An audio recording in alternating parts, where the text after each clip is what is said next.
Hello everyone and welcome to the live stream. I hope that you're all doing good tonight. We've got a couple of different topics to discuss. Some that I have wanted to cover that I'm going to be covering in upcoming videos. Some updates to situations that I've talked about, like Blizzard. Apparently Blizzard just cannot keep themselves out of trouble, and the more and more situations keep happening with them.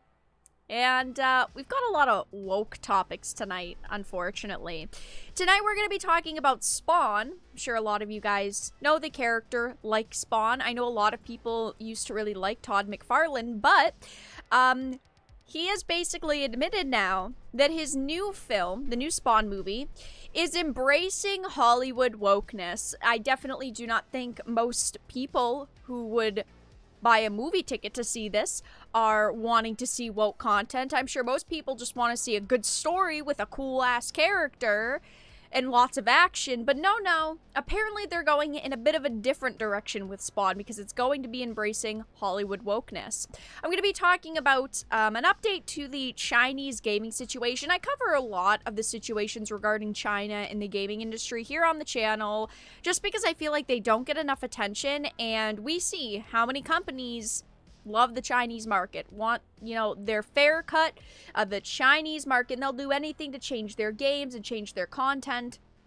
But China's 10-year children's development plan has now banned under 16s from live streaming and will bring greater game classifications and content reviews to the region, which of course means companies are going to have to do even more to please the people in this region that they already bend over backwards for. We're going to be talking about Venom, Let There Be Carnage. Now, this is a movie that I know so many people are excited for, and I'm not, super overhyped for it, but at the same time, it's a movie that I was probably going to watch. But now, Andy Serkis is claiming that Venom, Let There Be Carnage features Venom's LGBTQIA coming out party. Out of all of the things we thought Venom Let There Be Carnage was going to be, we thought there was going to be violence, blood, gore, spooky, scary, comic book characters, action, awesome. Apparently it's going to be quite a different type of Venom movie. I hope you guys are ready for the experience of your lifetimes, because now it's definitely not the Venom film we all thought it was gonna be. Supposedly, according to the director, which when directors of projects say things, I definitely tend to believe them, but he's claiming that it will feature Venom's LGBTQIA coming out party. This is definitely a topic I never thought I'd be discussing, truly, genuinely, but apparently it's 2021 and here we are. We're gonna be talking about it for sure. And I wanted to talk about another update with the Blizzard situation. I've been covering Blizzard for years now, obviously, but over the past 3 months, they have just been in so much trouble with people. They have been under a lot of pressure, and now there is a new lawsuit against them. This is lawsuit number 4 or 5, because Activision Blizzard is being accused of attempting to prevent its employees from exercising their rights. Why am I not surprised? Out of all of the companies this could be, that could be accused of doing something like this, it's Blizzard. Listen, I don't know what Blizzard needs to do, but they need to do something, and they need to do it fast, because holy shit, has their reputation tanked. I mean, over the past few years with the Blitzchung situation, with games coming out and them being censored, with their reputation definitely being damaged over them not fixing games properly or making content people want, this really is starting to add up for them. And a lot of big companies, one thing against them, two things against them, it doesn't really matter to them, because they know ultimately people are always going to come back to their games, people are always going to support them. But now we've got lawsuit number 4 or 5, and people are definitely not very happy with them. So those are the topics we're going to be discussing tonight. But welcome everyone. Hope your night's going well. I'll read a little bit of chat and then we'll get started with the topics. How you all doing? Why bother with entertainment anymore, right? I disagree. I always, tend to talk about, well, I don't always, but a lot of the topics I cover are, you know, situations that happen that are negative. But I only talk about them because I want these movies to get better. I want these entertainment, you know, the entertainment and the gaming industries to get better.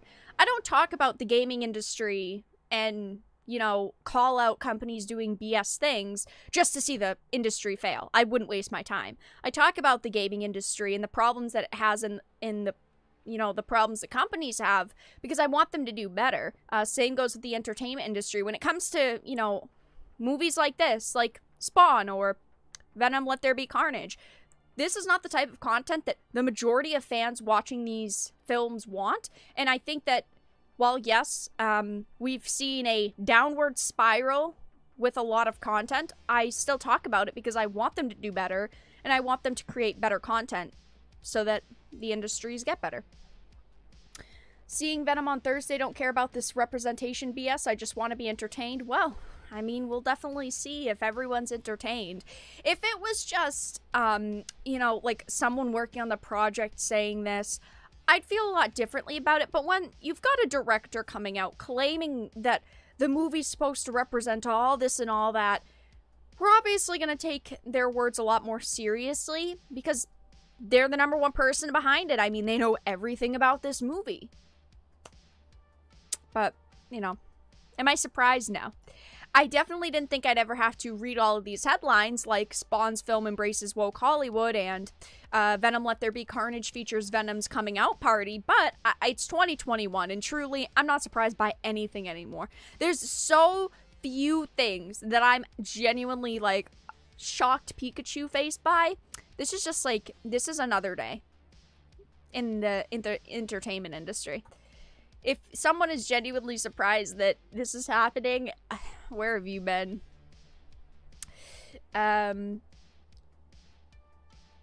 It's going to be a long time before Blizzard gets any money from me, purchase toxic employees, and all the execs. Then maybe I'll spend $60, not a penny more. Fair enough.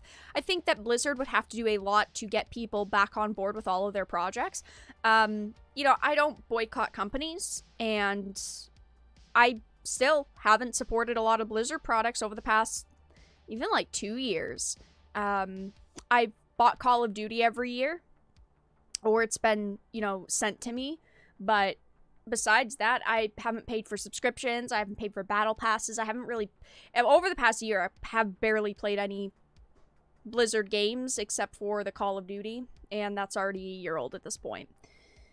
Diablo 2 rewoke sounds sus. Diablo 2, that is such a disappointing situation. So many people were so excited for Diablo 2, and we see how Diablo 2 Resurrected turned out. How the mighty have fallen, very true. Blizzard needs to fade away silently into the night. My thing is that Blizzard has a lot of amazing franchises. Blizzard once was an amazing, you know, group of developers, and the Blizzard that we once knew and once loved is not the same anymore, but they still have all of these properties that a lot of people really love.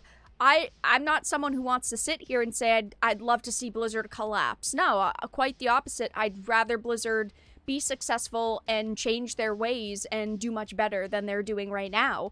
I want them to rework all of their staff and rework all their projects and really think about what they want to create. And obviously companies want to make money, so I do not fault them for wanting to look at projects and go, how much money can we make and how can we make the most money? But at the same time, as a consumer, I don't want Blizzard to just, like, fail. I mean, imagine all the franchises that we'd lose if Blizzard just failed and they never did anything with them again. I mean, that's ultimately not what I personally would want. Everyone's got their own different opinions, but, you know, I think that Blizzard just needs to do better in regards to literally fucking everything.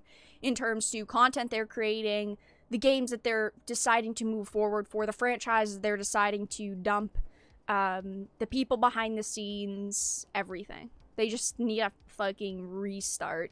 Truly. Like StarCraft. Yeah, StarCraft was amazing, and then they just said, screw you guys. Bye. And then they canceled the, what was it, 2 StarCraft games they were supposed to make? Canceled those. Didn't really care.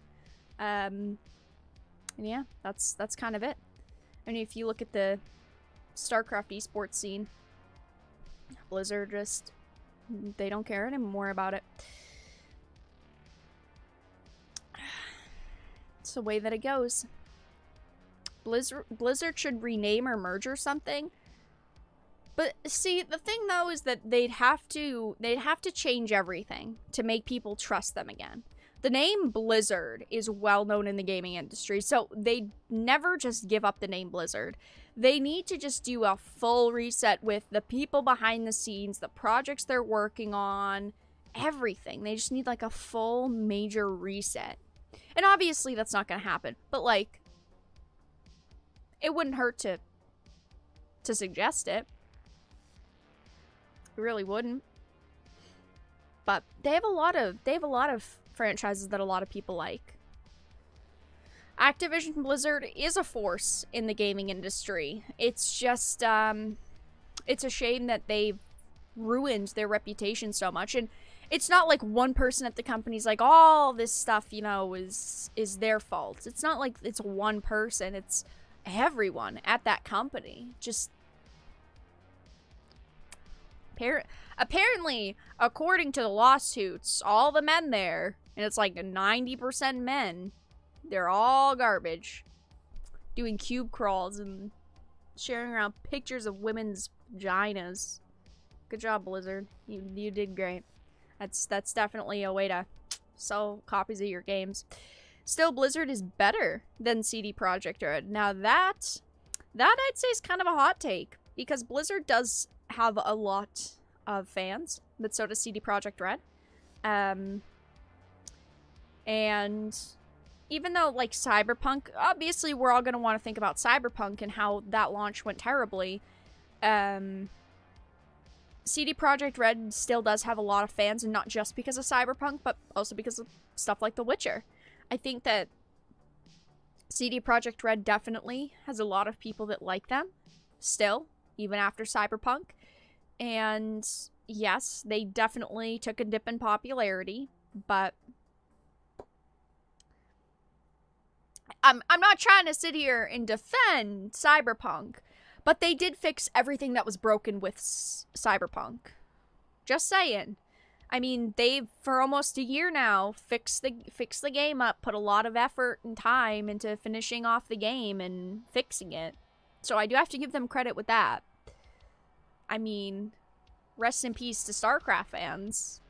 But, like, look at the franchises. Like, StarCraft fans got nothing. I mean, after, you know, Blizzard basically looked at it and went, we can't make enough money with this, they completely threw it away. And then if you look at CD Projekt Red, with Cyberpunk, they could have literally just taken the money and ran. But they didn't. They have put people on the project, and they have put almost a year of effort into fixing the game, which is good. Anyway, Blizzard versus Bethesda at this point. Now that's a debate. Because, again, I think that Blizzard does have some franchises that are great. And so does Bethesda, but, like, track records, that would be a nice debate to have. Totally not toxic debate. I wouldn't even want to see that debate, I'm gonna be honest. They're both very shitty. Yes, in a lot of similar ways. Alright guys, so let's get started on the first topic of the evening, which is gonna be Spawn. Now, I really like Spawn. I like previous Spawn, okay? I feel like a lot of people do as well. When you hear Spawn, you might not necessarily think of woke. It's kind of like when you think of Grand Theft Auto. When you think of Grand Theft Auto, you don't think of political correctness and wokeism. You think of pushing boundaries, neat, cool characters and settings, and just the very opposite of wokeness, okay? But apparently, the upcoming Spawn film is going to be a little different than a lot of us would have expected it to be. Because apparently, Todd McFarlane's Spawn film is embracing Hollywood wokeness. This isn't something I want to read what most Spawn fans probably want to read. But unfortunately, it's 2021, and we cannot have any content now. Speak of the devil, and the devil shall appear. I got a notification saying my Call of Duty was being updated. Oh boy. I really need to uninstall that old Call of Duty game. Anyway, speaking of the devil, and the devil shall appear, Blizzard's watching me. It says Spawn creator Todd McFarlane admitted the upcoming movie will embrace Hollywood wokeness. Now, I'm truly curious who they're trying to market this film to, who they think is going to show up to watch a Spawn movie that is all about political correctness and wokeness. I don't understand. That is not the previous audience for this character at all. It says, McFarlane spoke to CBR about the upcoming film where he made it crystal clear the film is embracing Hollywood's race politics. Ah, yes. Who's excited to go into Spawn and go, yes, political correctness? Right, guys? Isn't that what you want? CBR asked the creator, last month it was announced that Brian Tucker is going to take a crack at the movie script. What about his vision for the project impressed you to bring him on board? And he answered, well, it wasn't just my decision. There's a handful of other people working on it that we haven't announced yet. Oh, great. I wonder what that means. One of the people working on it that is going to be a big name when we finally announce it, I think he said he was through close to 100 scripts by as many people as he could. This is very true. We do not know everyone that's working on this project. This is not, it's not even close to being filmed. It's still in the writing process. They haven't really announced a lot of the people attached to this project at all.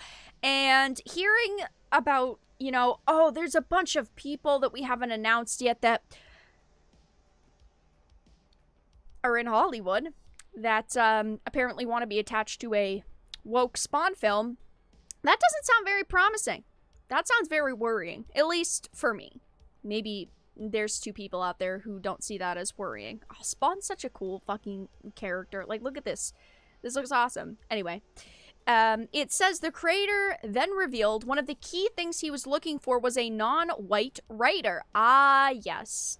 Because the color of your skin apparently matters more than the previous work that you've done. I think that this is ridiculous, and we see this happen with a lot of Hollywood projects. They pick people based on their gender or the color of their skin instead of previous work they've done, and I don't agree with that. I think everyone should have a fair opportunity, show the work that you've done in the past, and that should get you a job. Not, oh, you're not white, so you get the job. Or, you're white, you can't have it, so sorry. He said, we were looking ideally for someone that could bring a voice to the character on 2 levels.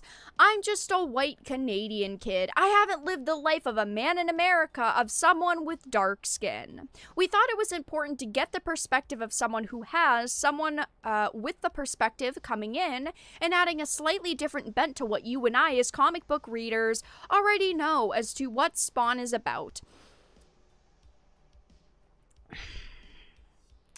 Again, I think that anyone should be able to write any content. If I want to go and write a book about a black person, I should be able to. If a darker skinned person wants to write a book about a white person, they should be able to.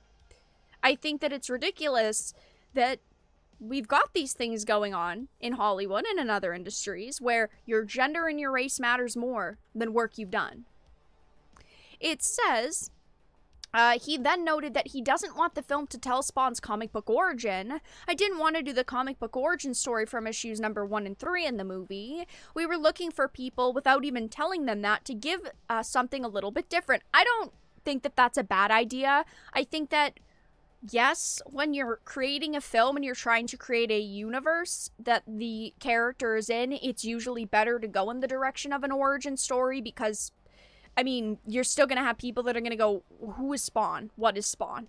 What is all that about? They're not going to understand the basis. But at the same time, I don't think it's a bad idea to just go in the direction of this is already an established person, an established character, and you're not telling the origin story. But it says, unfortunately, 80 to 90% of them, according to the other person involved who was interviewing most of them, were falling into the trap of retelling the comic book story in that movie. Again, you'd think that that'd be the best direction to go in, because you're going to have people go into the movie theater who do not know anything about Spawn, and then they're going to start watching it and go, I have no clue what's going on, and then they're going to give it a bad rating, or they're going to say it was really bad because they didn't understand half of it. But you can do stories, right, where there's not an already, basis of a origin film. Like, you can. You just have to do it correctly. And, well, I don't know. Is this going to be done correctly? That's another question. So, it says the Spawn creator then went on to detail that he wants this new film to be relevant today, specifically in terms of its social content, which to me is the number one problem here with this interview, is that he wants to make this film relevant today in terms of social content. You know what makes movies good? Is timelessness, okay? I want to be able to watch a movie in 20 years and go, wow, this is still a great movie. Not watch it and go, wow, this is outdated as fucking hell.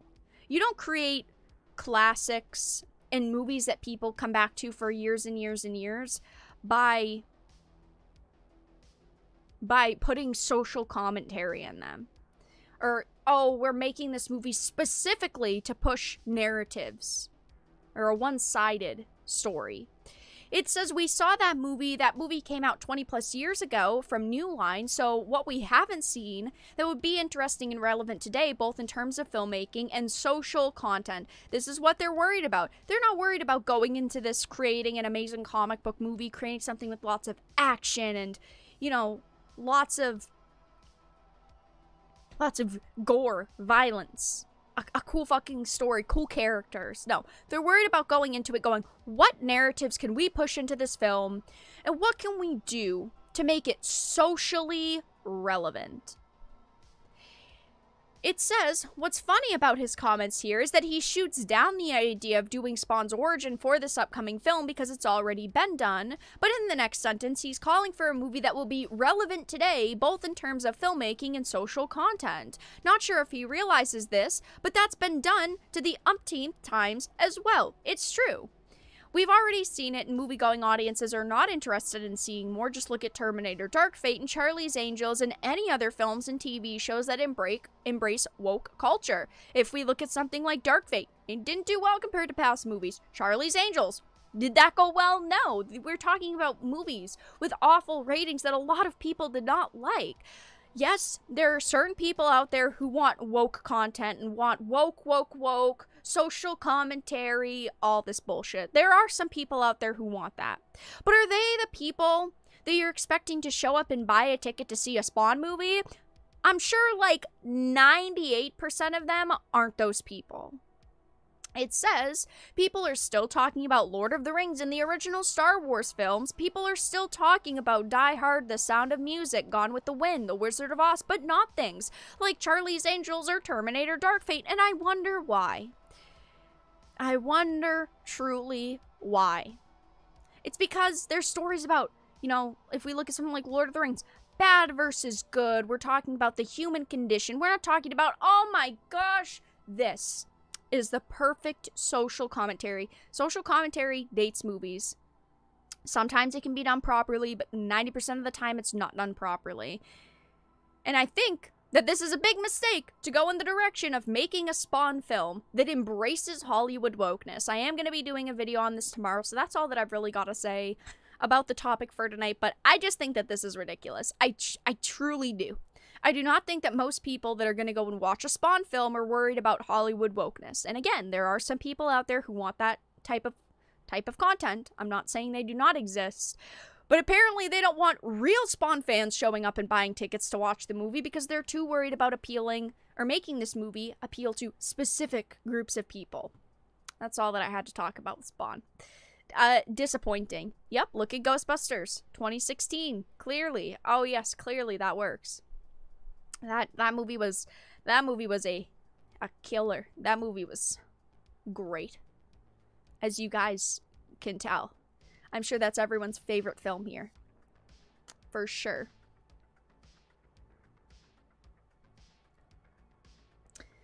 You know, that's the way it goes. Hollywood in 2021, almost 2022. That's Hollywood, ladies and gentlemen. Are we surprised? No, truly not. I wish that people, whether they're directors, producers, actors, whoever, I wish that they'd understand what people actually want for content.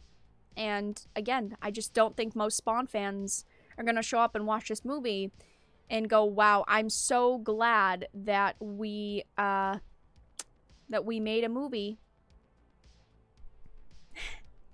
that we made a movie that embraces social commentary. I'm going to time you out. Please do not come into the chat and spam. Oh no, it's not. Come on, YouTube. Can you go faster? Oh, YouTube. I clicked timeout. Oh, there we go. Okay, no spamming. Thank you. Thank you so much for coming in and spamming.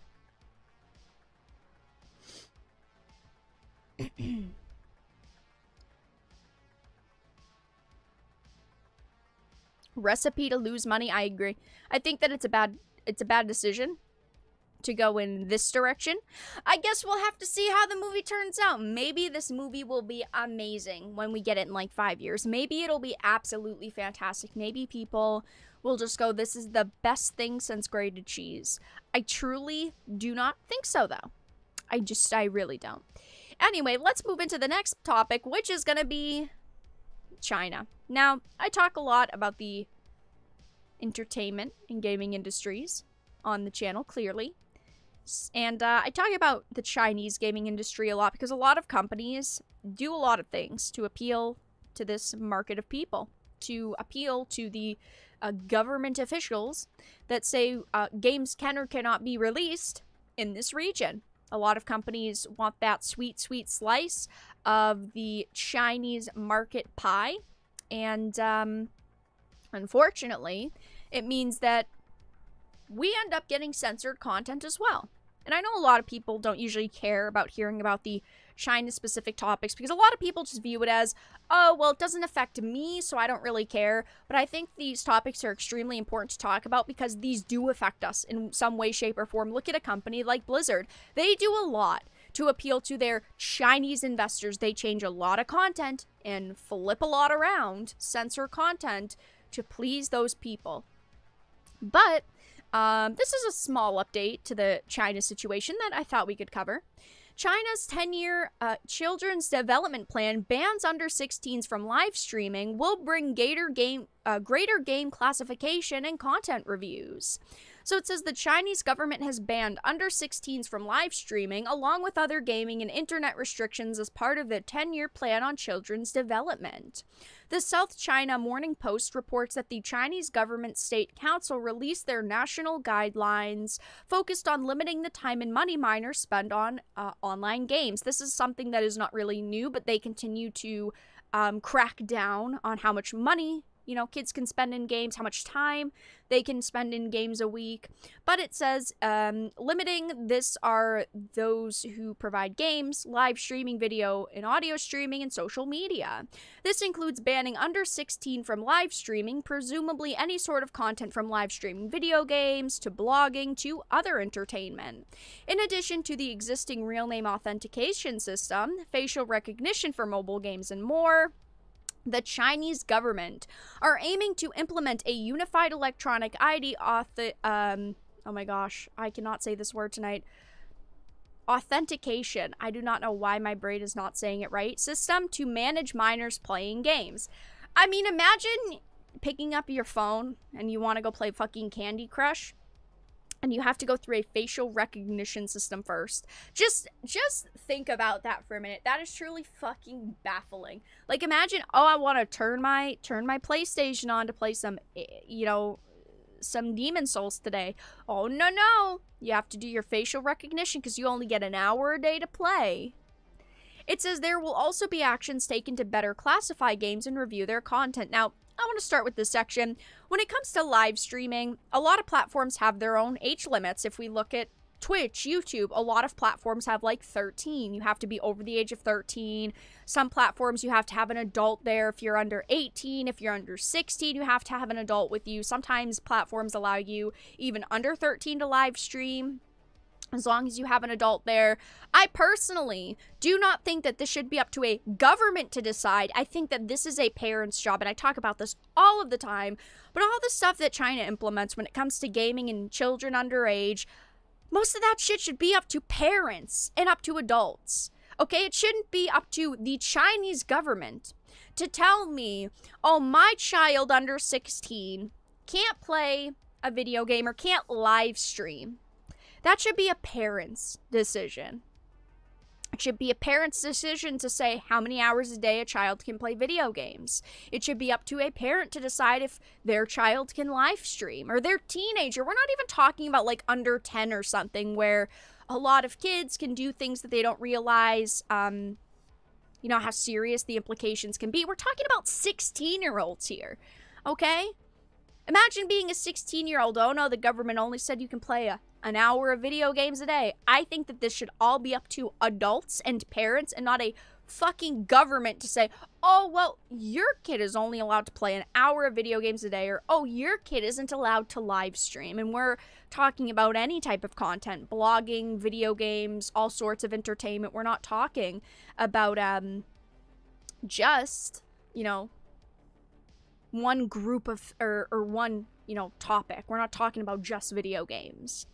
It says there will also be more actions taken to better classify games, review their content, and limit game time for children. The former two may affect publishers and developers who wish to sell their games in China and compare them to focusing on other regions, which is something we see tons of companies do. Look at Blizzard. For instance, Blizzard has Chinese investors. Blizzard does everything they can to get their games into the region, to make versions of games specifically for that region. There are so many companies that like Tencent has invested in over the years. Look at Riot. Riot Games is 100% owned by Tencent now. We're talking about game developers and publishers, giant ones in the industry, that will do anything to make sure their games are selling in China, because China is such a massive region with so many people.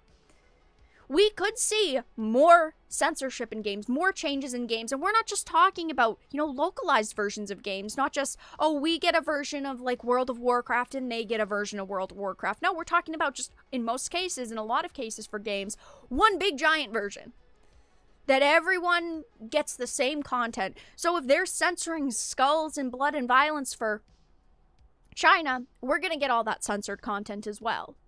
It says measures to protect children's personal information and privacy will also reportedly be undertaken, and this likely does not include data from the Chinese government would wish to access. We don't know what that means. When we hear things like protecting children's personal information, yeah, in a way that could be good, but at the same time, we're talking about the fucking Chinese government here, who says kids can only play an hour a day on Friday, Saturday, and Sundays. Not even a kid's own goddamn birthday. So it's hard to be like, oh yeah, let's see what happens, because we know inevitably it's going to be fucking bad.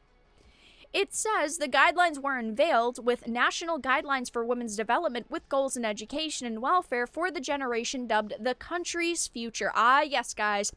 Kids cannot play video games anymore because we have to protect the country's future.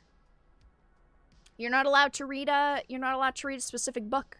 We've got to protect the country's future, right? It's for the greater good. That's always their excuse. This also includes raising the competition rate of China's 9-year education program to over 96%. The South China Morning Post notices the new guidelines could see higher compliance costs for tech giants, Tencent and ByteDance. Companies that are invested in a lot of Western companies. It says they will also note that some parents grant their children their IDs to access online services. The social credit system will undoubtedly punish them if they get caught. You as a parent can't even say, oh, I want my kid to be able to play 3 hours of video games a day every single day, so I'm going to give them my online accounts. I'm going to log them into my accounts, because if if the Chinese government finds out, you're gonna get fucking caught and they're gonna punish you through the social credit system, which of course, if you guys don't know, is a good citizen, bad citizen standing, where it's like, if you're a bad citizen and you get dings on your social credit system, you can't do things like enter government buildings, use public transportation, go into specific stores, like, it's all this crazy shit. So of course, there's gonna be no parents that are gonna risk that, because they don't want to risk, fucking up their social credit system just for their kid. It says the Chinese government announced in late August, and I've talked about this a couple of times, that it banned children from playing online video games Monday through Thursdays. On Fridays and weekends and public holidays, they can play for 1 hour between 8 p.m. and 9 p.m. It's not even any time of the day. It's like this 1 hour window on specific days during a specific time. You can't even play, I finished my schoolwork early, so I'm going to play 3 o'clock to 4 o'clock. No, it has to be 8 p.m. to 9 p.m. It's a terrible situation that I have talked about a lot, and I will continue to talk about on this channel. I think, again, a lot of people do not cover updates to the Chinese gaming industry, and I think that if you care about the gaming industry, it is very important, because a lot of companies will do anything to appeal to the Chinese government, censor and tone down their games, and I understand that companies ultimately want to make money, and they see China as an untapped market. Well, it's more tapped now, but they still see it as a pretty untapped market. They still see a ton of money coming out of that region, and they're going to do anything they can to access it. But that's all that I really had to discuss with this.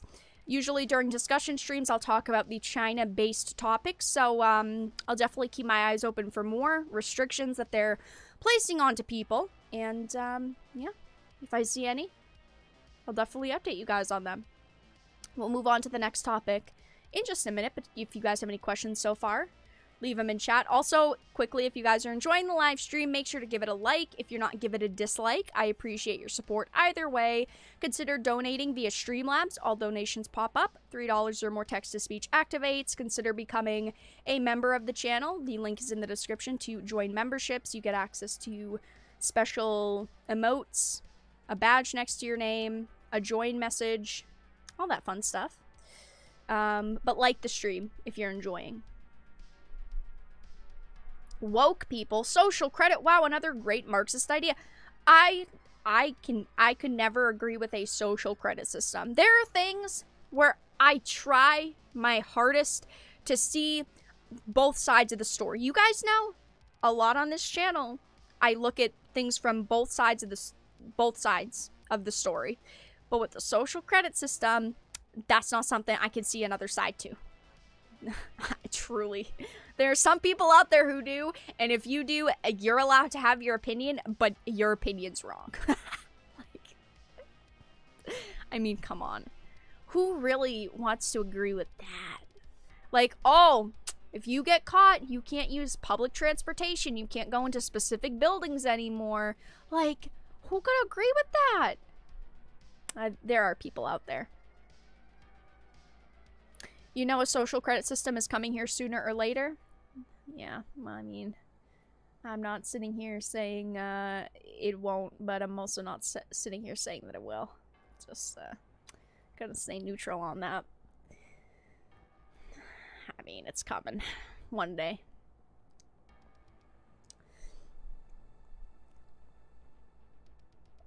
What the hell is the CCP's problem? What the hell isn't the CCP's problem? That's the better question to ask. At this point, it's the other way around. Like, what isn't their problem? Desire for control and power? I mean, true. Not a lie. Factual.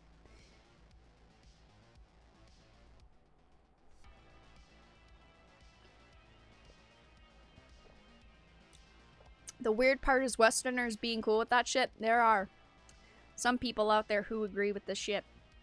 I personally do not. And I will not.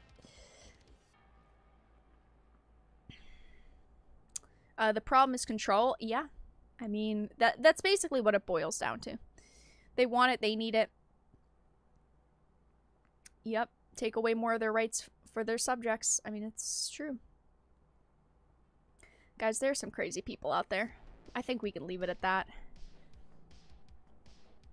I mean, what else is there? What else is there to say? I mean, there are people who agree with this. I personally, again, think it should be an adult's choice to say, oh, your kid can play this amount of video games for this amount of time a day. I do not think it should be up to a government. I think it should be up to a parent. I do not think that a government should be able to say what your kid can and can't do. But, you know, there are people who agree with it. I'm a Westerner and I hate this bullshit. Yeah, I think that there are a lot of people definitely that hate it and that do not agree with it. But, of course, there are people who are always going to be on the other side who are going to agree with it and say, oh, it's okay and it's all right. And, you know, maybe one day we could implement a system that's similar but different and better, you know? There's always people like that. But all right, you guys, let's move on to the next topic of the evening, which is going to be Venom. Now, I know a lot of people are very excited for Venom Let There Be Carnage. I've given my thoughts on it a couple of times now, and while I did not hate the first Venom movie by any means, I thought that it was pretty good. I was, in a way, looking forward to this film.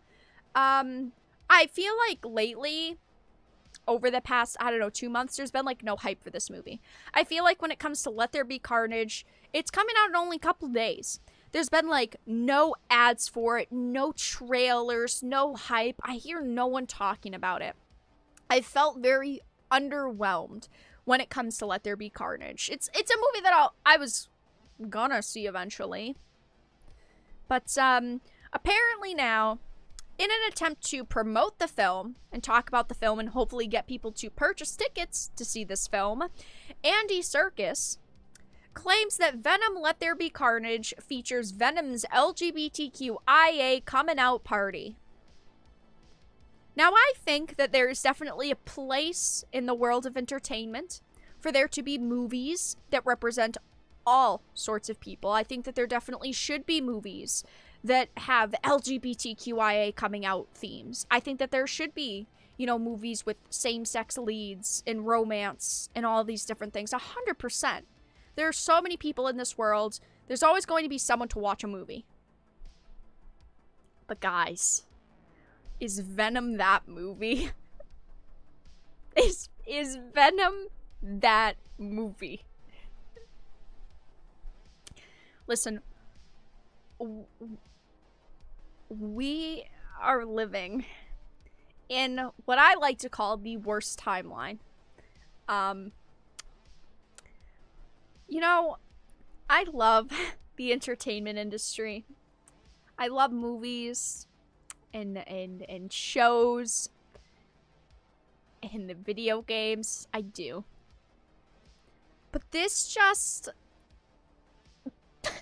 this is just the worst timeline. This is not a headline I thought that I would have to read. But as I stated, it's 2021 and anything fucking goes. So it says, Venom Let There Be Carnage director recently claimed that the upcoming film features an LGBTQIA coming out party for Venom. Not even another character. We're not even talking about like, oh yeah, it's got an LGBTQIA theme on the side. Like there's these different characters. No. Guys, this is Venom's movie. And Venom is the star. And this is Venom's coming out party.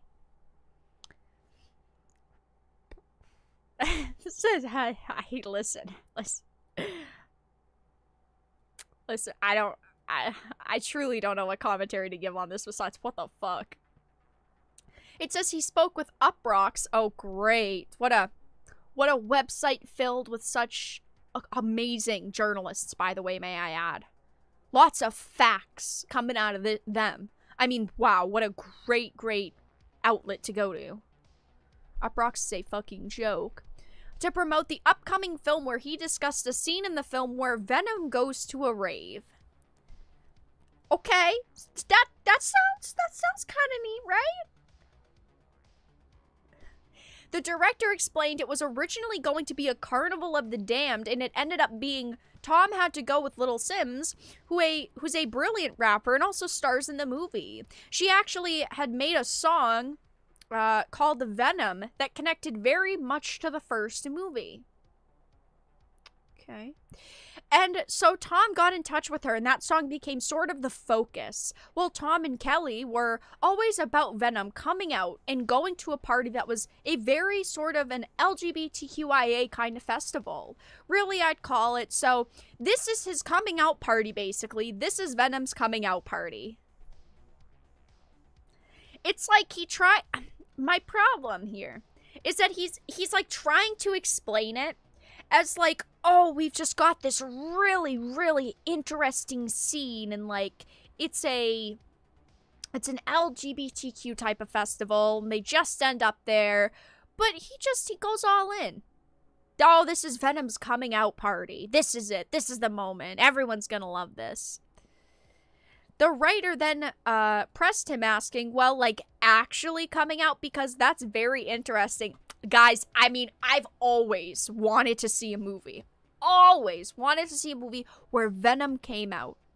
Where Venom just acknowledged his existence and just admitted the type of person he wants to be. I mean, really? This is what people want? Because I'm not convinced. It says, well, coming out, being out, well, you just compared it to LGBTQIA. That's very interesting. I feel like he starts to trip over himself, because I think that he didn't mean it for it to sound that way, but then he kind of like doubles down. It's very bizarre. It says, well, what is interesting is it's just like that. Here he is he says in the movie, we must stop this cruel treatment of aliens. You know, we all live on this ball of rock, so he inadvertently becomes a kind of, he's speaking for the other. He's speaking for the freedom of others. It says, and it's very obvious that Eddie and Venom are in love. Like, we all know that they are there in love. Venom, the romance LGBTQIA movie coming to a theater near you. Absolutely, they do love each other, and that's kind of the center of the movie, is that love affair, that central love affair.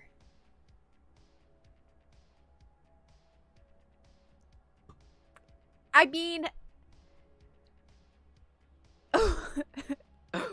who really went into this going, wow, this is gonna blow away Venom fans? It says, in the production notes for the film supplied by Sony Pictures, he previously claimed the film is a love story, but not the love story you might think. So Andy here's been going on with this love story narrative for like 2 years now, by the way. He's been going on with this love story narrative for a long time. This is not just like something new. That's the thing, is that at first I was like, it just kind of sounds like he stumbled, kind of sounded like he made a little bit of a blunder, he didn't mean for it to sound that way, but then you see the evidence and it's like, oh my gosh, he's been talking about this stuff going on for like years now. It says, he explained in the notes, it's very much about the extraordinary relationship between symbiote and host. Any love affair has its pitfalls, its high points and low points, and Venom and Eddie's relationship absolutely causes problems and stress, and they have a near hatred for each other.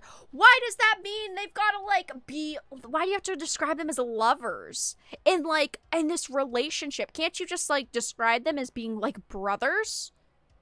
No?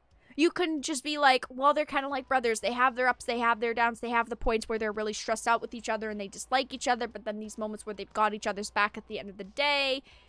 No, we gotta make this a love story, like a true love story. It's such an odd thing to have to read. It really is.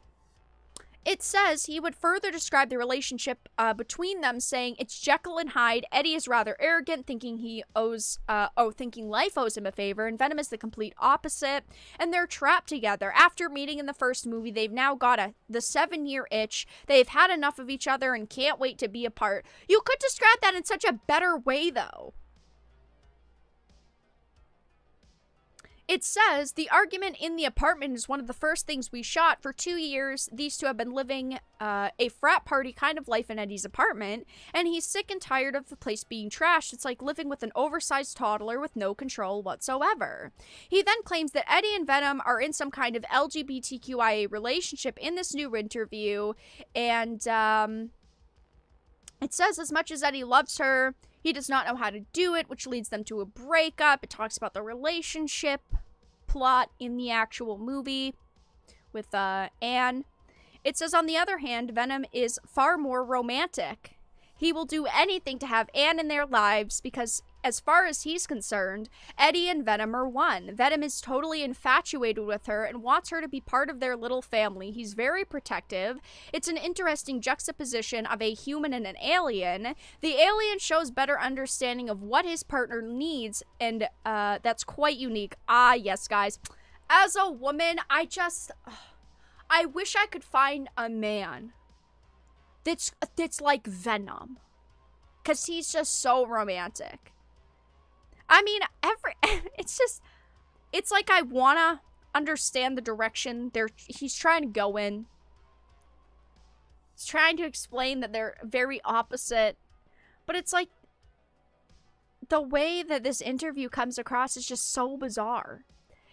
It says Venom holds a mirror up to Eddie, showing him who he really is, selfish, arrogant, and capable of loving. Eddie and Venom can't be together, but also can't cope with being apart. He has to commit to Venom because he has no options, and that's all that the article really says. This is just one blunder of an article. I mean, of an interview. It's like, they start to go in one direction that sounds legitimate, like, oh, they've got this, like, love-hate relationship, okay? They've got this relationship where they can't live without each other, but at the same time, like, they don't like each other. Like, sometimes they hate each other, they want to be apart, you know, they have that anger for each other, but then, at the end of the day, when push comes to shove, they've got, you know, that connection that they're gonna protect each other and care about each other, but then they say that it's a coming out party.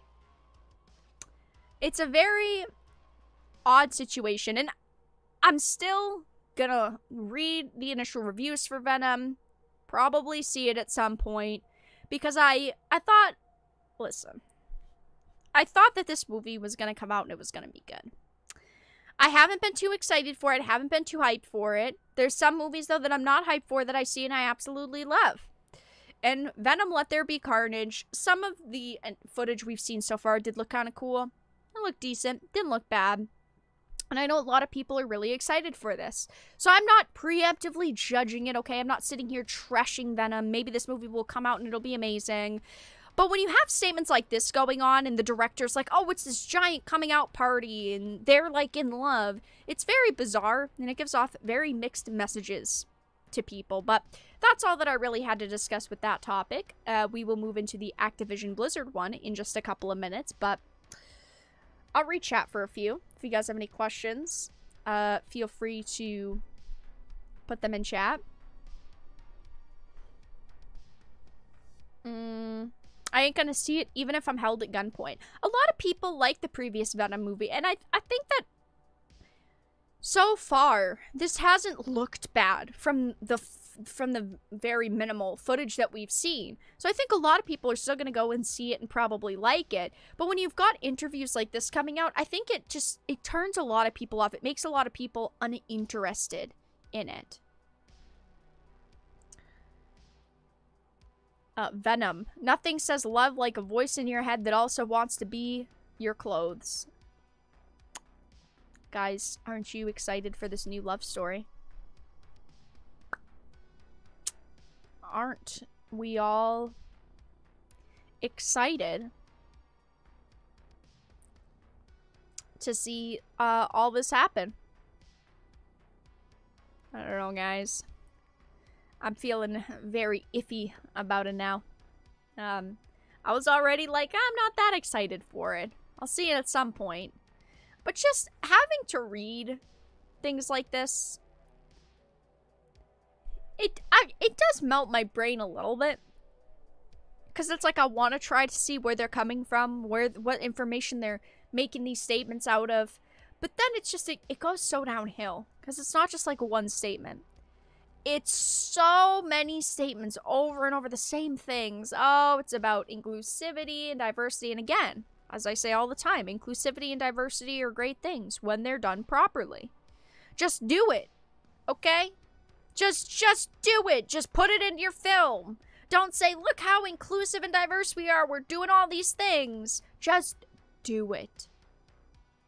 Just do it and be quiet about it, okay?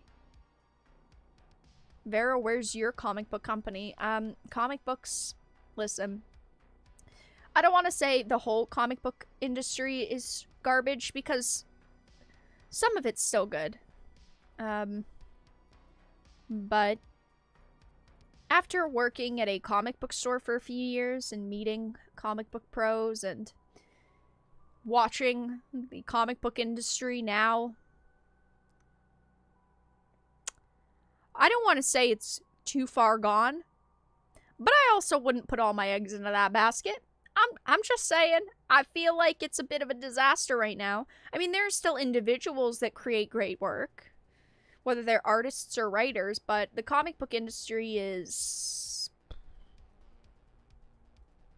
it's definitely in a place. Let's just say that. It's in a place, in another galaxy that I do not want to be part of. I still have a lot of my comic book collection that you guys have never, ever seen. And you probably never will. Because I have a large comic book collection, but they're all in boxes. All my special books are away, and maybe one day in like 50 years I'll look at them again and go, wow, those were the times. It's okay, I'll say it. The comic book industry is garbage. There you go, Rover. I still think that there's a portion of the comic book industry that is not bad. But it's like the same at tabletop games. There's a portion of the tabletop industry that's not bad. And then you've just got the rest of the tabletop industry. And you've got companies like fucking Wizards of the Coast running around doing everything they can to change original content and be as, you know, inclusive and diverse as they can be and not focusing on the game itself.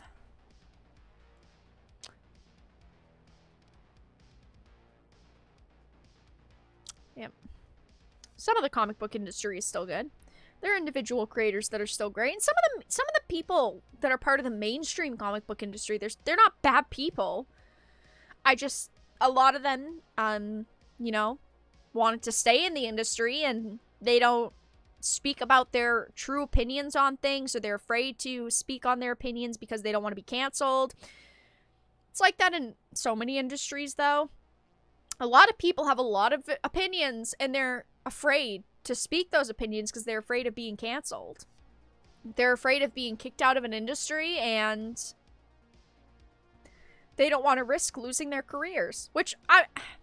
It's hard because I don't blame people for wanting to stay quiet because of how cancel culture vultures are on social media and how the cancel culture cult is.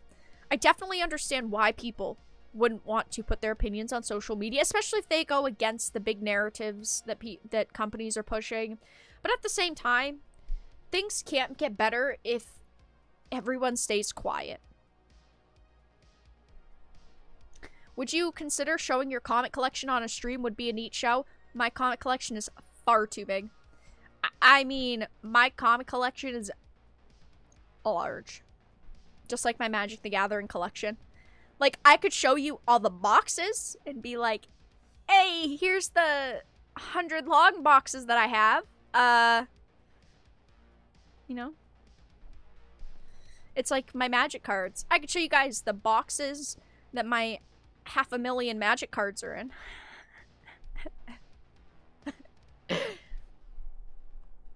I mean, actually showing the collection would be... I mean, I'd be a collection channel. I'd literally have no time to put up anything else if I showed off, like, my Magic collection or comics. I don't have as many comics as I have Magic cards, but, well, I have a lot of both. Staying quiet for most people is the easy path. It's true. Again, I don't blame people for wanting to stay quiet because they're afraid of losing their careers. They're afraid of being canceled. They want to stay in an industry. But at the same time, if you don't speak up, things do not change. That's why, you know, I sit here every day talking about issues that bother me. And I do talk about a lot of positive things. That's why I do video game live streams multiple times a week, because I don't want to be this person that's all negative. I play games that I like. I give games a fair chance. I give companies chances, multiple chances. I buy movies and watch movies and experience all these products for myself before I judge them. But there are a lot of people that are not, you know, willing to speak up and, you know, tell everyone how they really feel about things because they don't want their careers to be ruined.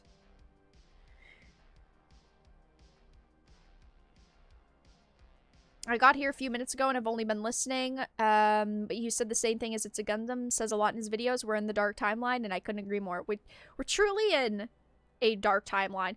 It's hard because I don't want to say it's the worst timeline. But, like, we're pretty close. When it comes to the entertainment industry, we are almost in the master bad timeline. Like, there's so much more bad content coming out now than there is good. And I talk about it a lot when it comes to, like, Hollywood. Okay, Hollywood's always pushing narratives into things and pushing agendas into things. They always have, always will. But there's a very big difference in content now. Show your most valuable comic? I mean, I don't have it, like, right here with me. The only valuable things I ever keep close to me are my magic cards. I don't know what my most valuable comics would be. I used to have pictures of them, of my most valuable comics. I had a lot of first appearances, like Vision and stuff, graded. I don't have a lot of graded comics. A lot of my stuff is ungraded. I used to have quite a bit of graded, and then I didn't care about graded, you know. Yeah. I could take some pictures at some point, though, of some of my more special comic books. Because, listen, I don't sit and look at my comic book collection and go, ooh, shiny. I really don't. I used to have a bunch of pictures of comics. Yeah. Deadpool. First appearance. Yeah, New Mutants Extinction Agendas. Oh, and then I lost the spot. Like, Visions and stuff. I used to like first appearances a lot. I was looking at the pictures and I have a... Before we get into the last topic, I have a picture of an image that was like... You guys know the memes where it's like the doors, and it's like the Grim Reaper knocking at the doors. It's Star Trek and then Star Wars, then it's J.J. Abrams knocking on DC. I cracked myself up. This shit's great. Oh yeah, I only have like a couple screenshots of things. Do you have duplicate issues? Ones to read and ones to preserve? Yeah, I had a lot of duplicates. I got rid of a lot of duplicates. Some graded, but none of my stuff is in like perfect condition. I never went for perfection. Cause I'm never gonna resell any of my collections, like magic cards. Like, I'm never gonna resell my magic cards.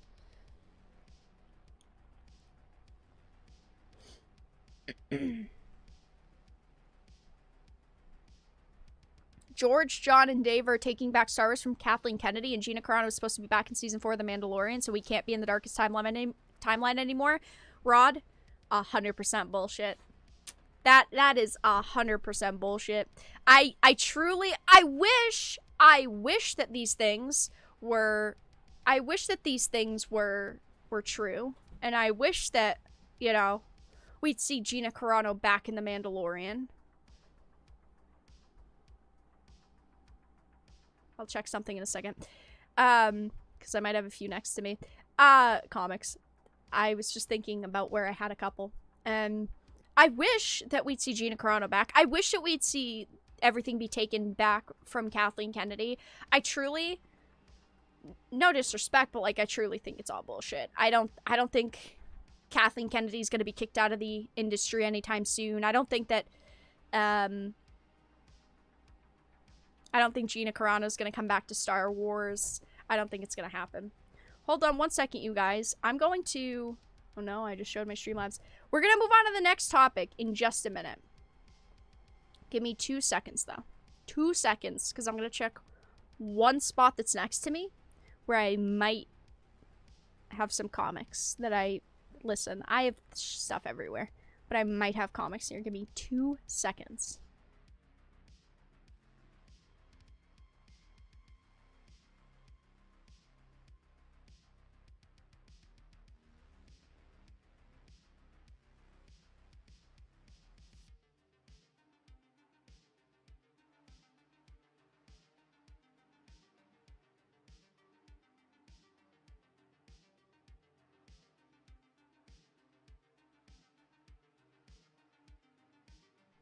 Okay, I had to move stuff around. I have 2. I have to readjust. I have 2. I can show you on hand. That's all that I've got next to me, though. But I'll show you after this article. So if you want to see the 2 comics. 2. 2. That's all I have next to me. Wow, what a great person. I'm not even going to show you the fronts. I'll show you guys the old price tags. Look at that. Look at that. That sweet, sweet sticky. I probably put that fucking sticky there when I worked at a comic book store years ago. Probably. The other one doesn't have one. I ripped it off. I'll show you guys the comics. I have 2. Maybe for one of the next streams. Okay, maybe... okay, how about this? Next discussion stream in next week. Next week, I'll show you guys some more. Alright, let's move on to the last topic of the evening, though, and then I'll show you guys... Blizzard. I talk about Blizzard a lot here on the channel. As you guys know, Blizzard is a company that does a lot of bad things. Blizzard is a company that I truly wish would just get their shit together and change. Blizzard has a lot of franchises I like. Blizzard has a lot of games that I do really like. And I know so many other people do as well. Like, look at Diablo 2 Resurrected. So many people were so excited. So excited for Resurrected to come out. Did that say 100? Yeah, that's a price tag from like 6 years ago, though. A lot of people were so excited about like D2 Resurrected. But Blizzard behind the scenes is truly a shit show. And I've covered all of their lawsuits so far. I've covered all of the allegations against them. So go ahead and check out the channel if you haven't seen them already. But there is another new lawsuit against them. Activision Blizzard accused of attempting to prevent its employees from exercising their rights. So amidst their ongoing legal battle concerning the widely publicized sexual harassment complaints filed against them earlier this year, hashtag demonetized. This stream will be automatically demonetized. If you guys enjoy the live stream, give it a like, donate, become a member, Patreon, because haha, whenever I talk about Blizzard, it's game over. A new and separately filed lawsuit has accused Blizzard of having used retaliatory tactics. HEYOKAH donated $5. I didn't say your name right. Aaron, boys will be girls. Batman is not a bat. Enjoy. Come on. Winking face. Batman is totally a bat, let's be honest. Thank you for the $5 donation, though. Retaliatory tactics to prevent their employees from both unionizing and speaking out about their mistreatment. If this was going to happen with any company, we all knew it was going to be Blizzard.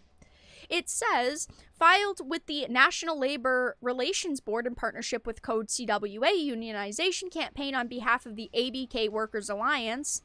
A lot of big words. An unofficial and informal union composed of Activision Blizzard employees on September 10th. The new lawsuit claims... Thank you for the $104. Listen, I don't buy comics anymore, but I do appreciate it. Thank you, thank you. Within the last 6 months, the above-named employer has repeatedly engaged in unlawful conduct by threatening employees in the exercise of the rights guaranteed by Section 7 of the National Labor Relations Act. According to said provision in the NLRA, workers are afforded the right to unionize, to join together to advance their interests as employees, and to refrain from such activity. Listing numerous anti-union activities that Blizzard supposedly engaged in, the lawsuit explains that the employer has threatened employees that they cannot talk about or communicate about wages, hours, and working conditions, or discuss ongoing investigations of wages, hours, and working conditions. It says that regarding the efforts to suppress employees' attempts to unionize or discuss working conditions, the Workers' Alliance alleges that Blizzard also maintained an overly broad social media policy and enforced the social media policy against employees who have engaged in protected concerted activity. Now, keep in mind, these are all allegations being made against Blizzard. This is a lawsuit that is against them. None of this is confirmed 100%. This all happened. But even if you look at the initial lawsuit with Blizzard, so I talked about this, but California is known for overzealous prosecution. But even if one thing out of the 100 things that they were accused of was real, it doesn't matter. Because that is all it takes to fucking bury Blizzard. That is all that it takes to make people not trust Blizzard anymore as employees, as consumers, whatever the case may be. Even if one thing was real and 99 were fake, it doesn't matter because that one real thing was absolutely disgusting. They have been accused of so many terrible things. It says in a September 14th tweet published in a follow-up to their public announcement of the lawsuit, the ABK Workers Alliance asserted that if the NLRB rules in our favor, the ruling will be retroactive and will set a precedent that no worker in the U.S. can be intimidated out of talking about forced arbitration. It says, what are your thoughts of the latest lawsuit filed against Blizzard? It is truly terrible what people at Blizzard are going through. And I'm not trying to laugh because I'm not trying to laugh. But holy shit, how is a company being accused of doing this many terrible things, one after another after another? I mean, this is the 5th lawsuit being filed against them.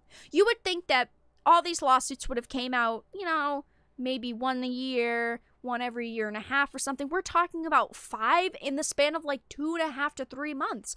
We're not talking about little lawsuits either, little situations. We're talking about massive, massive issues, like them being accused of attempting to prevent employees from exercising their own rights at the company. I truly hope that one day in the future, whether it's in 10 years or maybe never, I hope that Blizzard gets their shit together and they change everything from the inside out. They relook at the games they're making. They look at their, consumers and think about what they really want. They change. They have people working at the company that want to be there, who respect each other. That's obviously what everyone hopes is going to happen. Maybe that will not happen. Unfortunately, a lot of people just view it as, well, they're just there to work. So what does it matter if they like the experience or they have a bad experience? I think that when you go to work, though, you should be comfortable and you should be able to exercise the rights that you're given. I don't think that you should have to go to work and worry about, what is someone going to say to me today? What's going to happen today? Is there going to be drama today? What are we going to be accused of today? Obviously, at Blizzard, there's a lot that needs to change, and it needs to change fast because their reputation is garbage right now. And over the years, Blizzard's reputation has not been great. We had the Blitzchung situation. We've had executives leave. We've had co-creators and co-founders leave. We've had consumers being really upset with the state of their games. But I don't think that this is going to be the end for Activision Blizzard anytime soon. I think we're going to see more lawsuits, more accusations being made against them, and none of these have been settled yet. We don't know what's going to happen in these situations, but obviously, if someone was a victim, I hope that they get what they deserve. When it comes to the initial lawsuit, I hope that if people were not paid fairly, or something terrible happened to them, they get their justice, the justice that they deserve. Clearly, I think that everyone will agree with that. We're going to have to see what happens with Activision Blizzard. Do I think they're just going to shut down and give it all up? No, I don't. They're a giant, giant company in the industry. They make tons of money, and they're going to find every way to get out of these situations that they can. But at the end of the day, they're facing a lot of massive accusations, and ones like this do not look good for them. None of the accusations being made against them look good, but some are worse than others.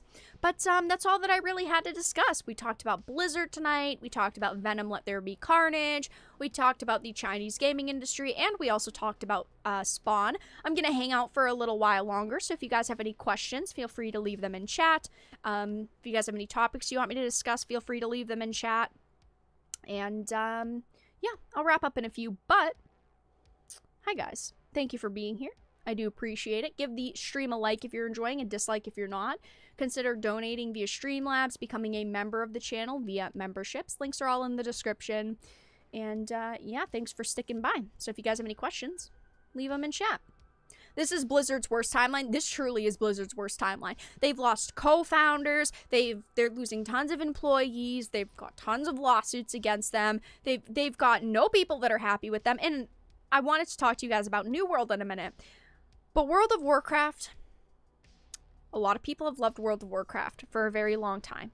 It's true. There's no denying it. But World of Warcraft, a lot of people are kind of getting over World of Warcraft. They're looking for a new MMO. And if you guys didn't see, New World launched today. It's a brand new MMO.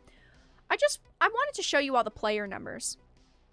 Because it only launched like 10 hours ago it launched. Right now, these are their numbers. They hit almost 1 million viewers on Twitch in 700,000 players. There's 500,000 players playing right now. I mean, these are massive, massive numbers for a new MMO. And MMOs usually launch and they do pretty good. A lot of people are looking to fill that MMO itch. It's true. Even I love a good MMO. But I think that a lot of their games, they're facing alternatives too. If we look at Overwatch, a lot of people are excited for Overwatch 2, but a lot of people are also playing different things like Apex Legends. We've got a new Battlefield game coming out. Competitor to Call of Duty. They've got to fix their shit. Whether it's internally, they need to fix stuff. They need to fix their reputation with consumers. They need to do a lot, and they need to do it fast. But I want to talk to you guys about New World because New World did launch today, and MMO launches are notorious for being absolutely terrible, so I didn't stream it today, but I will over the next few days be streaming some New World. I'm not 100% sure exactly what days, but I do believe I'm going to be streaming New World tomorrow, if not tomorrow, Thursday, but I'm leaning right now towards streaming New World tomorrow evening, and then over the weekend on like Saturday and Sunday I'll be playing New World. I'm excited to play it. I did stream the beta previously, but I'm looking forward to the full release finally. I didn't do a ton in the beta because I want a lot of it to be a new, good experience on stream and also for myself because, you know, playing a game, you know, restarting 5 times is kind of boring. But I will be streaming New World tomorrow evening at 8 p.m. Eastern. If that changes, I will let you guys know. And over the weekend, I'll be streaming it as well. I haven't been watching really anyone play it today because it only launched today, but I was looking briefly at the Steam charts and the numbers because the numbers are pretty massive right now, which is great. And that number is also not considering Amazon's actual launcher, because you can buy New World and play it from like an Amazon launcher. That's just the Steam charts. So we're talking probably like 1 million people in the game day one, which is fantastic, especially for a new MMO. But yeah.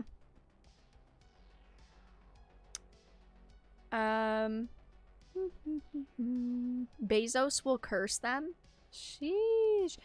I don't want to talk too much about it, but if you guys know, I'm sure you do, there's a lot of large Twitch streamers like Asmongold who kind of specialize in playing MMOs, and people like Asmongold and Shroud.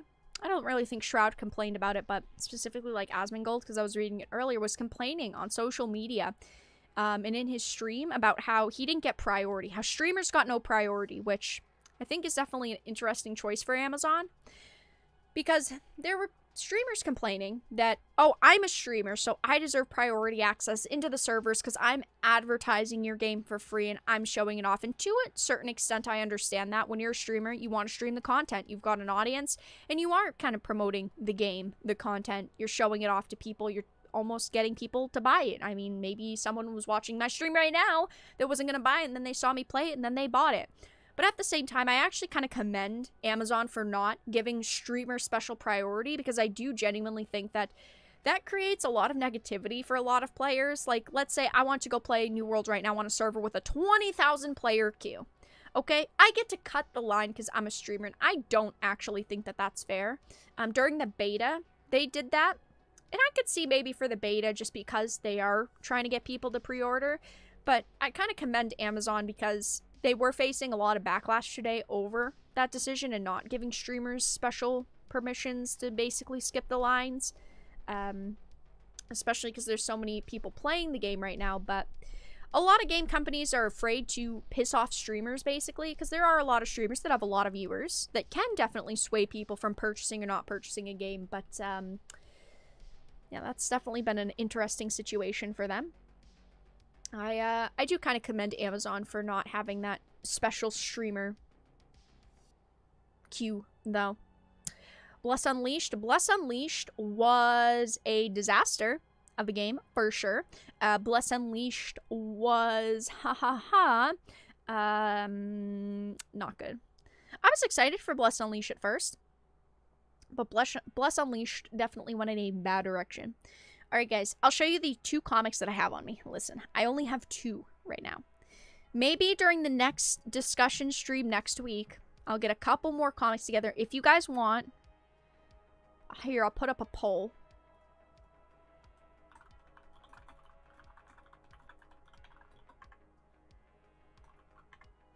I'll put up a poll for a minute, but I'll show you guys the 2 comics I have with me.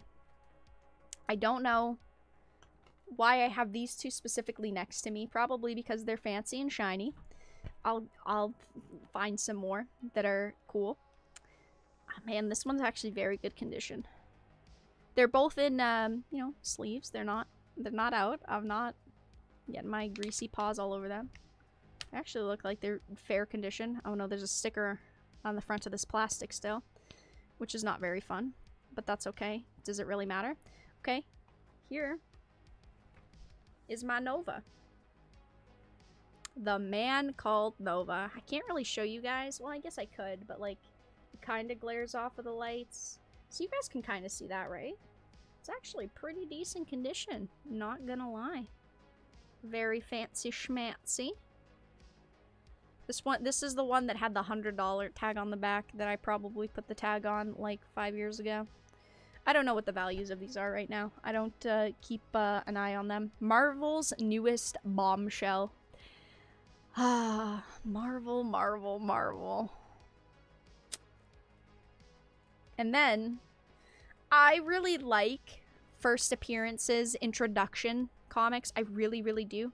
And I had multiple of these. The New Mutants, introducing the lethal Deadpool, the mysterious Gideon, and the dynamic Domino. This one, it's not an as great. I mean, it's not bad condition though. I guess for sitting in a box for many, many years, it's probably the best choice. This one does not have a price tag on it. The New Mutants, Deadpool. Sheesh. Oh my god, look at all these colors. Oh, the cover of this is just so good, though. Oh my gosh. I could put a green screen square and then you guys could Photoshop me holding comics. Yes, guys, clearly I don't really own this. Totally. It's not bad, though. The lethal Deadpool. Oh, it's so good. The cover of this is such a good art, though. I truly, truly like it. I have multiple of these, but, well, less now. But those are the only 2 I have next to me. So sorry, guys. That's all I got next to me. It's the only crack I can show you. Maybe next week I'll have some more. Alright, 91% said yes. Okay. I'll get a couple. I'll get a couple together. I don't know if they're gonna be good or not. I don't know the prices of comics anymore. It's been 5 years since I priced comics. But I'll get a couple more together because I have some pretty good ones. And listen, guys, I know you're not gonna want to see Female Thor, Miss Jane, that Love and Thunder is based on. I do have that graded though.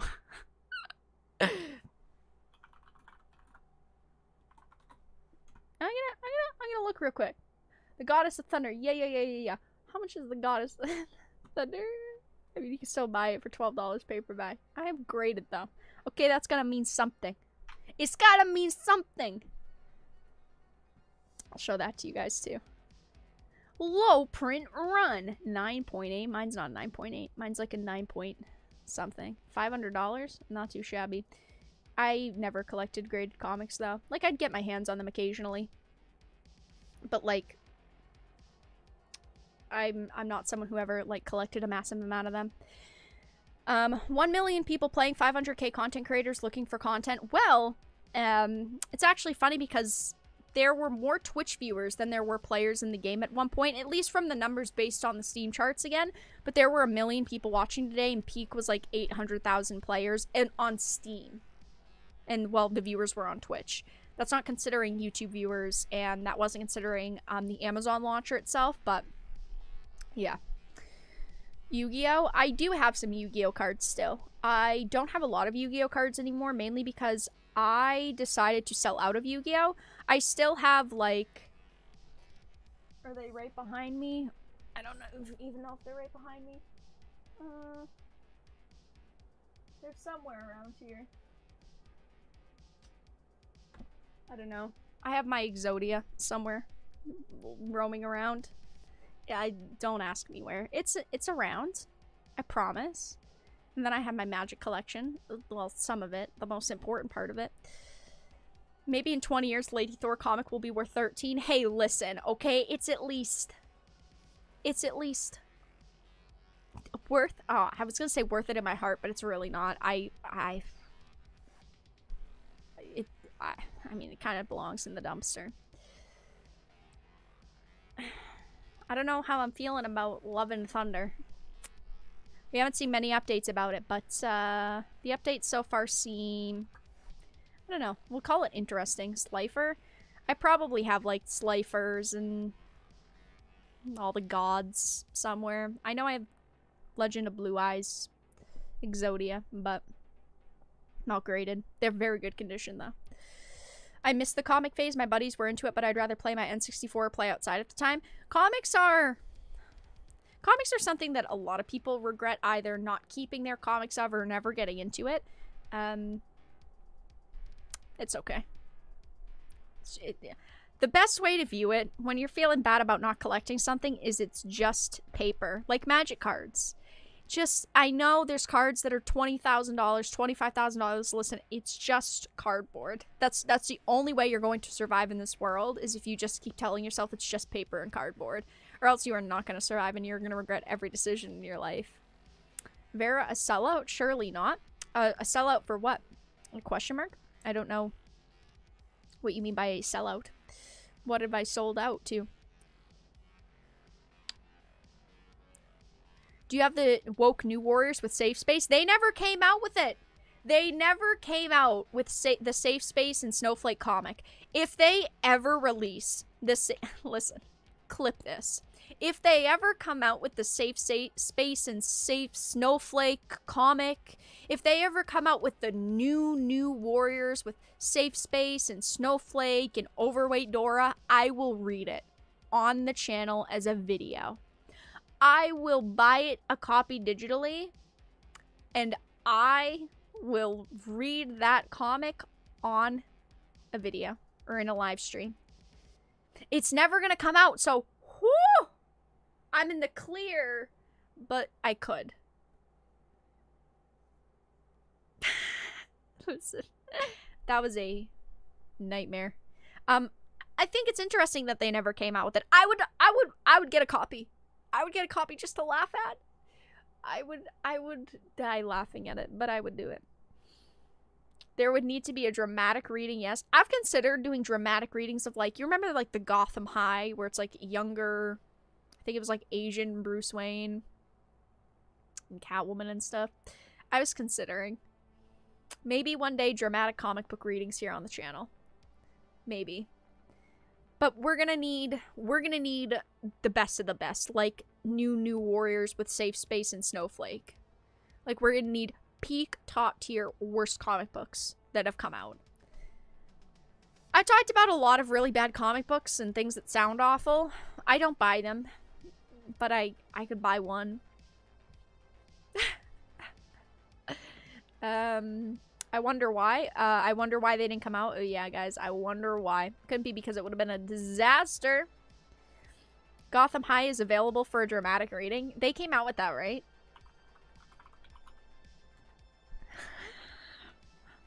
Oh, guys, the first 22 pages are available for free.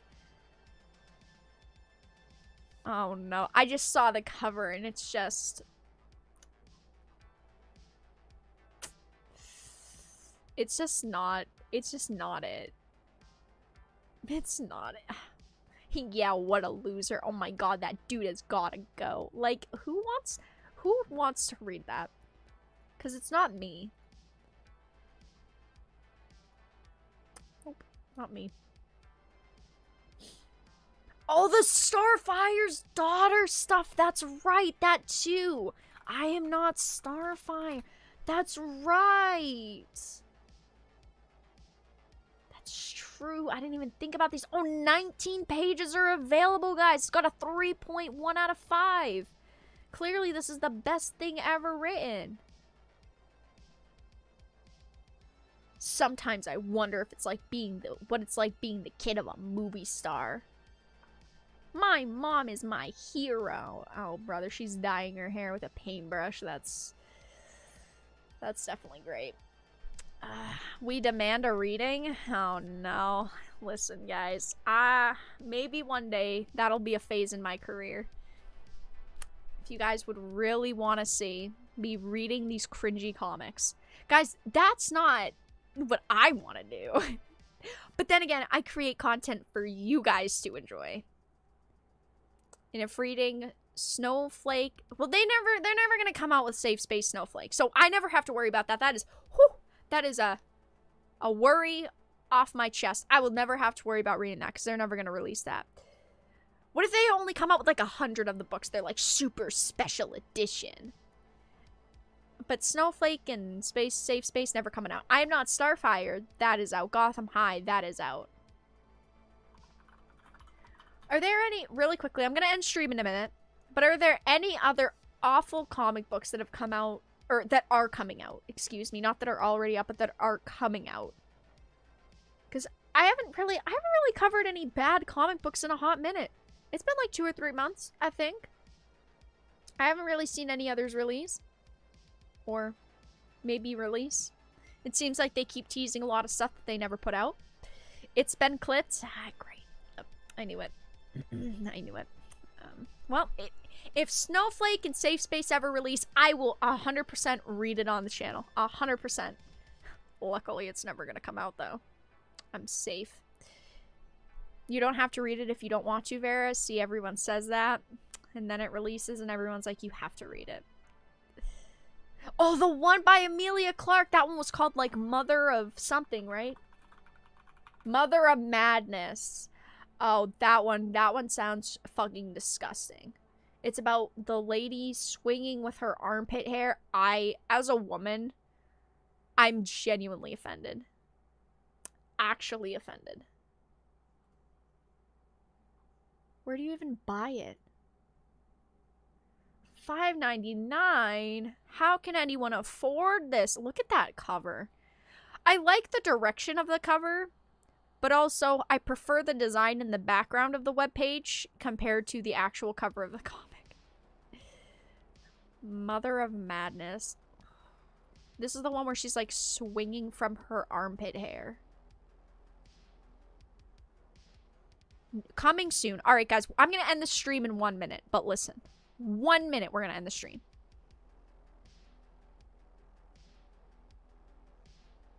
That's it. Image Comics. That's all you've got for me? It's 4? Oh, here's some more. The Walking Dead. I used to like The Walking Dead a lot. The Walking Dead for me is just, it's over. I can't. Man-eaters. I don't know, is that woke? Because, I mean, when you're talking about men, I mean, clearly. Follow clues that lead them to the root cavity of the old tree in an underground labyrinth built below the island. Oh my. That sounds boring. Guys, I could roast new comics all day long. And new comics are just not good anymore. Paper Girls. 2 Moons. I don't see a lot here. Lots of the same things over and over. Mother of Madness. Walking Dead. Spawn. Hellcop. All the same stuff. I don't know. I thought The Walking Dead should have ended after season 4. The show for me was like a solid season 5 end. And the comics at this point, whew, I don't know. I haven't read any of the newer comics, so maybe it's changed course and it's gotten amazing. Who names a character Bert? K extend? Very true.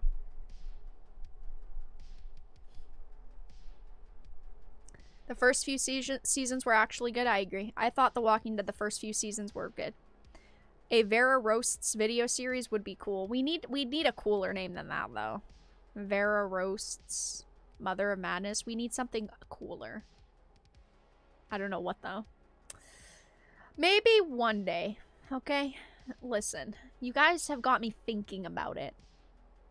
I was looking at the little preview for page 7. What is that? That's supposed to be an undercut. This is I Am Not Starfire. Look at that. That's supposed to be an undercut. I mean, that's okay. I mean, Starfire for sure. And then you've got the anti-Starfire, of course. Just I can't with the self-inserts. If it wasn't a self-insert, I think I'd feel differently. But I can't accept it. Don't self-insert into comics and entertainment. It's not cool. Unless you're just like a Skyrim NPC, then okay.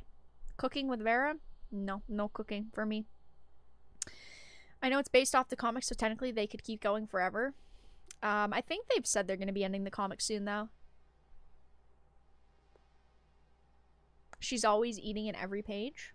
And I Am Not Starfire. You have either reached a page that is unavailable for viewing or reached your viewing limit for this book. I'm not ready to swipe my credit card for that. What even is that undercut? I know. It's so bad. Alright, guys.